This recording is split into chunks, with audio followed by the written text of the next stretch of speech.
Hey Blue Table fans. I'm in the conference room by myself. There's a bit of an echo. It's a little underfurnished in here. That's kind of where the studio is as a whole. We are house poor, so to speak, and we just gotta get to a point where we can buy more furniture and maybe some plants. Won't that be nice? I thought it'd be fun to do a retrospective, and those of you that are following the business know more or less from piecing it together what the history is. And it is grand and glorious. So I started the company in my garage in January of 2004. Well, there wasn't a we, I guess me and my wife. I had $200 worth of paints approximately, and I did everything. I answered all the emails, did all the packing, the whole, and all the assembly and all the painting. And then as things grew, obviously you have division of labor, and things have grown steadily over the past 8 years. In January 1st, 2012, that'll mark our 8-year anniversary. And through 2007, the company was really pretty small. Most of you have started following Blue Table Painting in late 2007, when I was more or less by myself in the basement of or the lower level, the subterranean level of a building in Spanish Fork. It was a very nice building. The level above us, the main level, was taken up by an accountant's, like an accounting company. And at the time, the business had, that's what I'm looking for, imploded. Really, it was just me and one or two other people left, and I had to build everything from scratch again. And that was a very difficult time for me. Over the years, obviously, I've grown as a person, and also, I guess, as a business owner. There's been a lot of introspection along the way, and I've learned a lot about people and how to run things, and all the time I've had a great family, have a great family life, and but I've been through stresses that really, looking back on it, I don't know how I did it. And no doubt 3 years from now I'll look back at where I am now and think, I don't know how I did it. And I think that's how life is. That you know, you have to be young enough and naive enough to endure the trials of the moment, and also to enjoy things as they go along. So early 2008 really was a rebirth of the company. One of the people who worked for me drew a picture on the whiteboard because basically everybody quit at the same time, and drew a picture of like smoldering ruins, and then a person like running out of the ruins, you know, on fire, and that was kind of how he felt at the time. And I went in and I drew a phoenix rising up out of the smoldering rubble, and that really is what happened. It was a time when I was, there was a few months where I was the only person again in the company, and I built it again from scratch. That's where I brought on Sarah, and it was Heather. Heather was the only one that stayed on, and Heather's been here for about I think it is 7 years maybe, coming up pretty soon. So she's really stuck with it through thick and thin,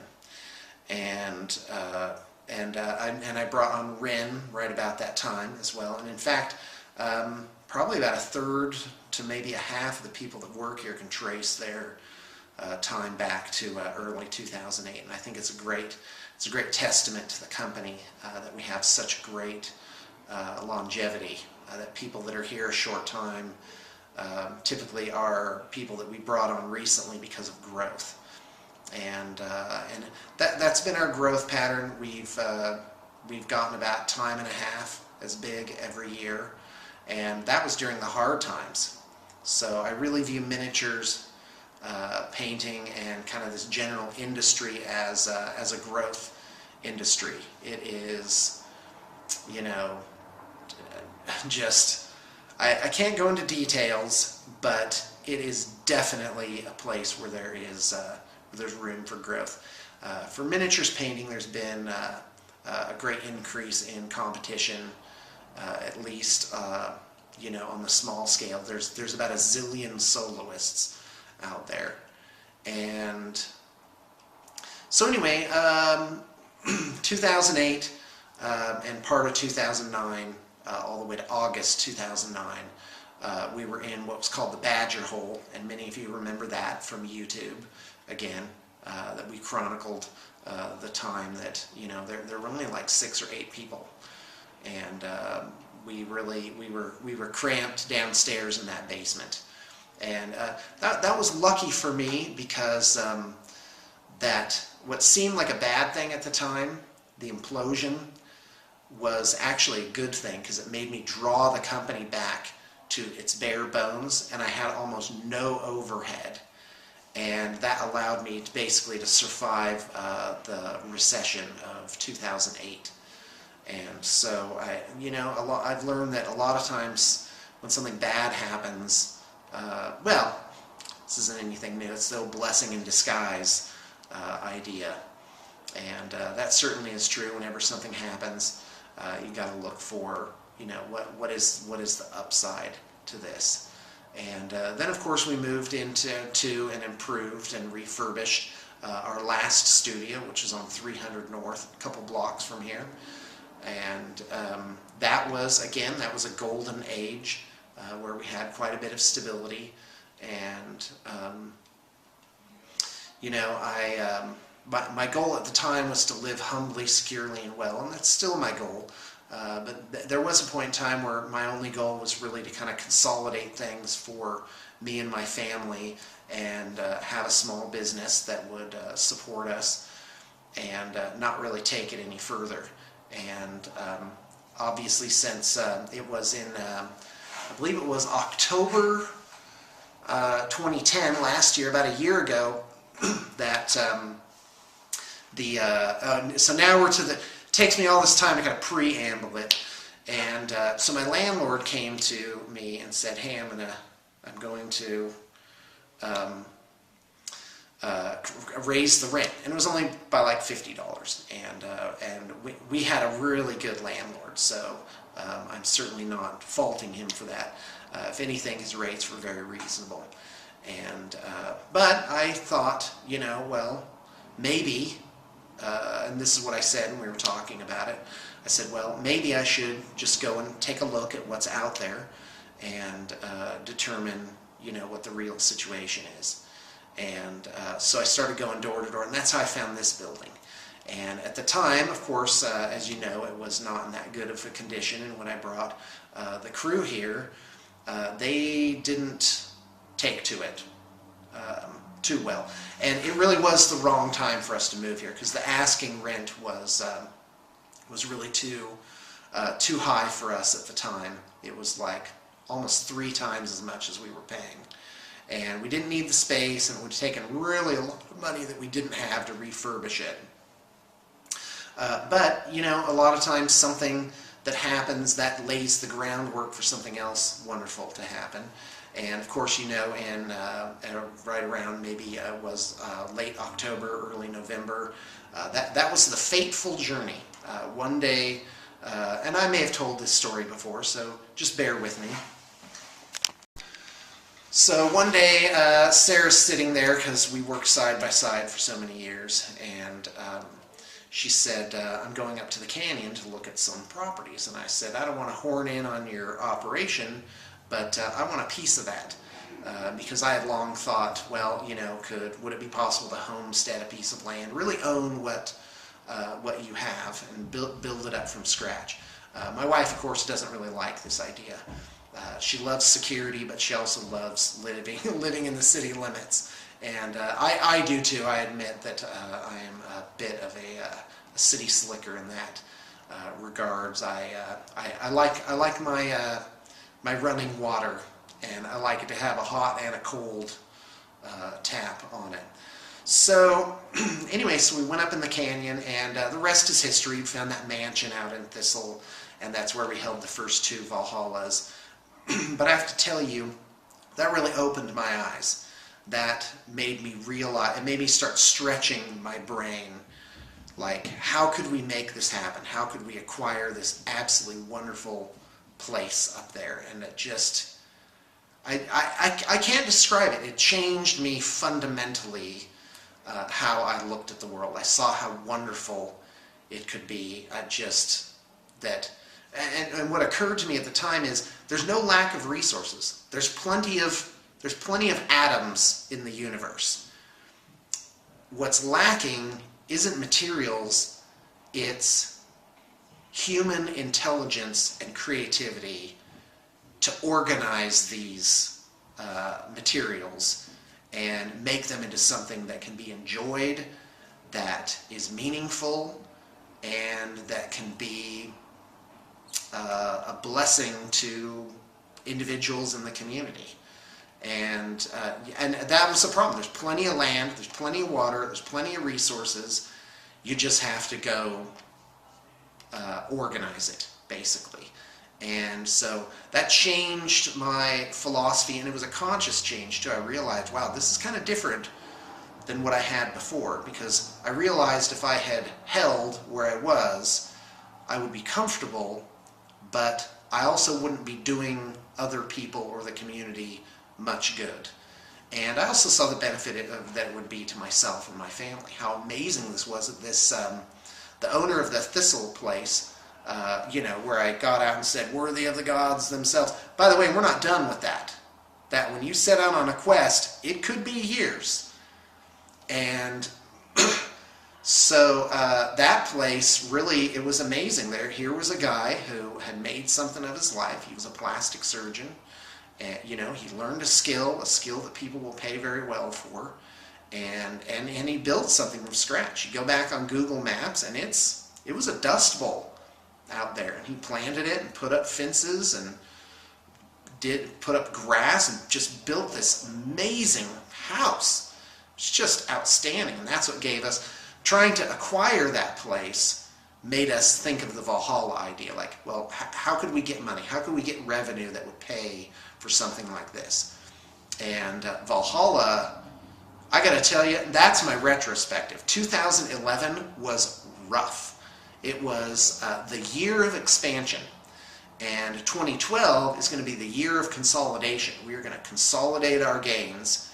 We are going to, not get out on a limb. We're going to try and shore up what we've actually accomplished. And so we're still going to do Valhalla, but instead of 5, we're doing 6, which is a pretty tame amount given, the people that are interested in it now. And because Valhalla is a thing. It's gained momentum. It's captured people's imaginations. We have people coming from outside the country to visit us. It's really, really just absolutely outstanding, that whole concept. So that was a major philosophical shift for me, was to go from, well, I could just, play D&D and enjoy my life, and and start consolidating, or I could, bump it up to the next level. And now I'm at a point where it can't just be my dream. It has to be, I have to train leaders for what's coming, and to be able to manage people and resources. So that's been a major change for me. Another change has been shifting from a focus from money, which is always important, and not because of money itself, but because of what money can do. And that's my goal, is to become a steward, to become a manager of resources. Not just to have it, not just for personal gratification. And in fact, if anything, during 2011, I had less personal gratification It all got sacrificed on the altar of laying this foundation. This building is just the foundation. Right now we have 20 people that work here. This building can easily accommodate 50. And by the end of 2012, I estimate we'll be around 30 workers here. And my goal is to continue the exponential increase of about time and a half every year. And doing the math on that, this can really become quite an endeavor. And the reason I bring up 2007, in part, other than to just give a context, is that during 2007 I started laying larger plans. I had a picture drawn of a building on a whiteboard. I said, this is the ultimate studio. Okay, it's going to have 2 levels, and we're going to have 30 or 40 painters and assemblers, and it's going to take 3 people in the office just to pack everything. And so all this crazy ranting and raving, turned out that was the wrong time to do that. That certainly wasn't where we were, but those ideas laid the foundation for what's happening right now.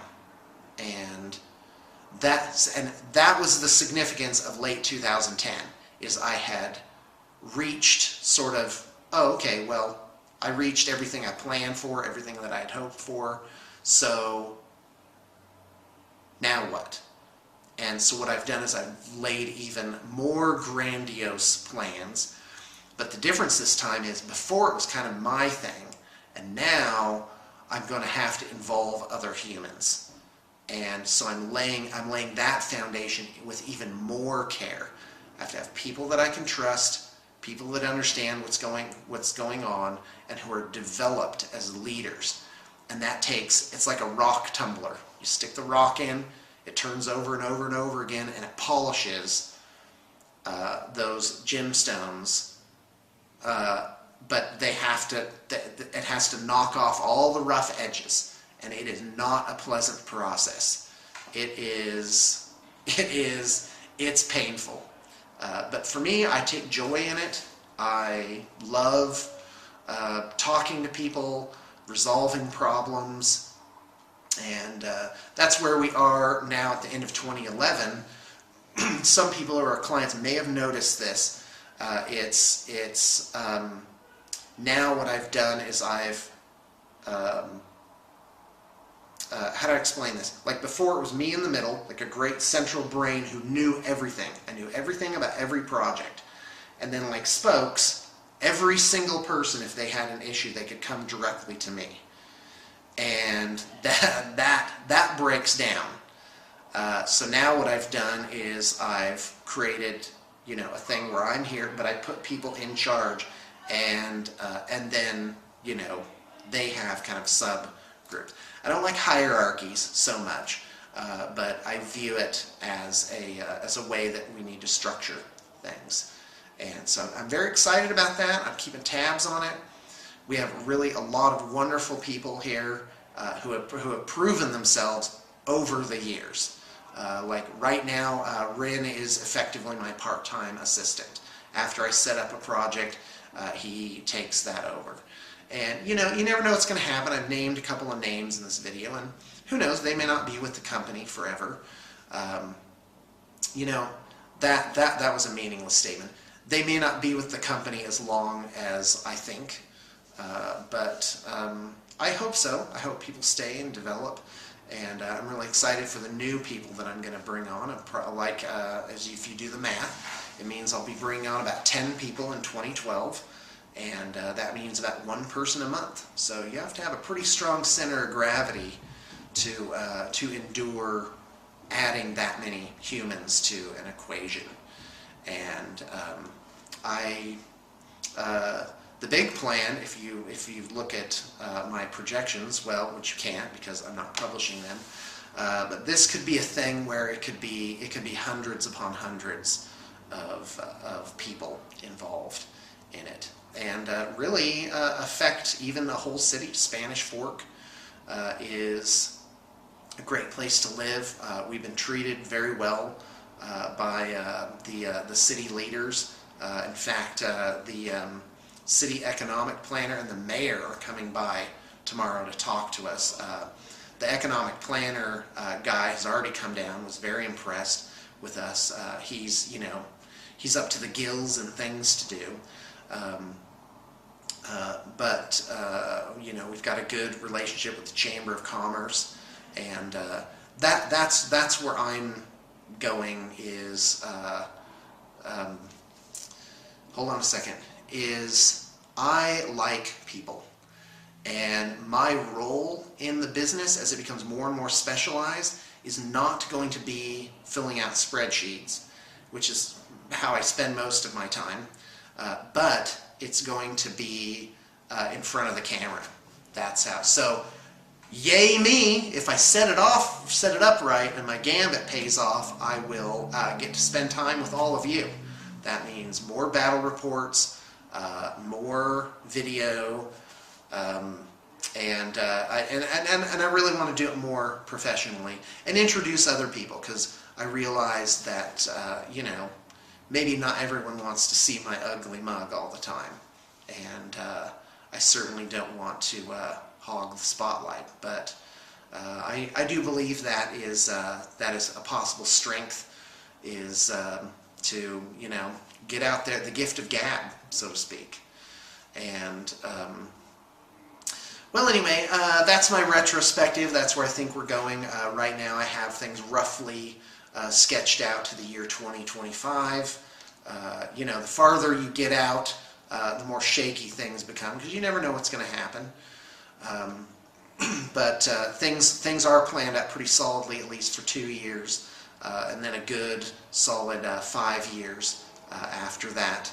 I made projection on the square footage that we're going to need, and we're going to outgrow this building in about 18 months. But we're going to stay here. As you know, I'm trying to purchase it. And by the way, that is still a thing. I'm going to get on and make a separate video about that. We are looking for someone to finance the building. It's a good bet, and we would be great, absolutely fantastic people to work with. But we are going to outgrow this. I'm actually looking at an abandoned school about 2 blocks north. I think that could be a thing where, when we're in the stage of hundreds of people, maybe 300 people working here. And I have to tell you, it's going to be a very exciting ride. Obviously, the thing to look at is not just blue table painting, but to keep your eye on Valhalla. That is going to be a thing. And I've already talked to you about that.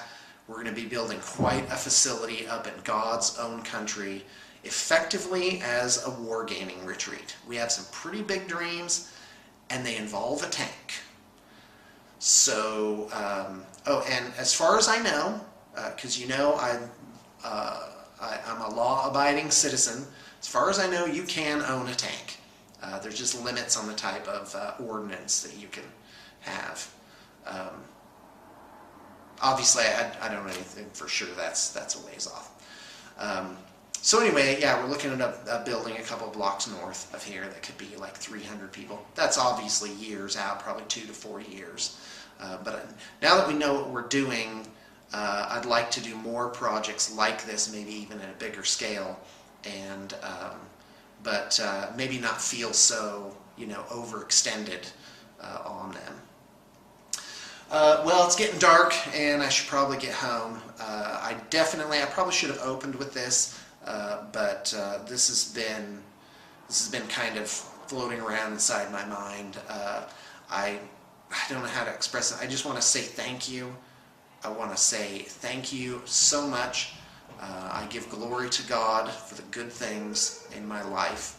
I really don't feel that I have any special virtue to live such an extraordinary life, to have such good things. And to me, it's miraculous to put something on YouTube and see that there's 3,000, 5,000 views on it, and it just keeps going up. And I think that's really really amazing, and I hope to you know, spread the joy around, and that everyone that watches this channel will be uplifted and inspired, because I gotta tell you, we are only getting started. There are such amazing things that we're going to do, and you're going to meet a lot of people on the way, and you'll get to see, you know, how people and businesses are affected and the community is affected. Well, now I'm rambling. I hope you enjoyed, and I just extend my heartfelt thanks and goodwill to all of you. Thanks for tuning in.